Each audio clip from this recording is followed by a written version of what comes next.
या स्त्रीला मराठवाड्याची राणी लक्ष्मीबाई म्हणतात. त्याचं कारण ऐकून तुमच्या अंगावर नक्कीच काटा येईल.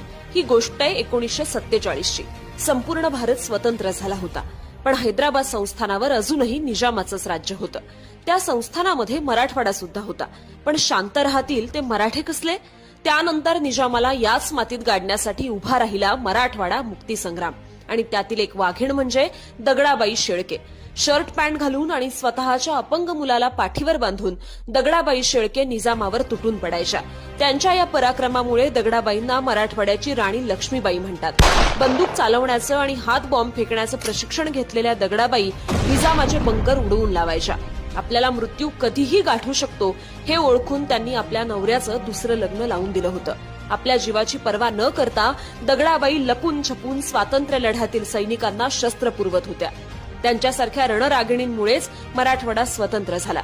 आज आपण फक्त विमेन एम्पॉवरमेंटच्या गप्पा मारतो, पण जवळजवळ 80 वर्षांपूर्वी दगडाबाईंनी सिद्ध केलंय, ज्या दिवशी स्त्री उभी राहते त्या दिवशी इतिहास सुद्धा झुकतो.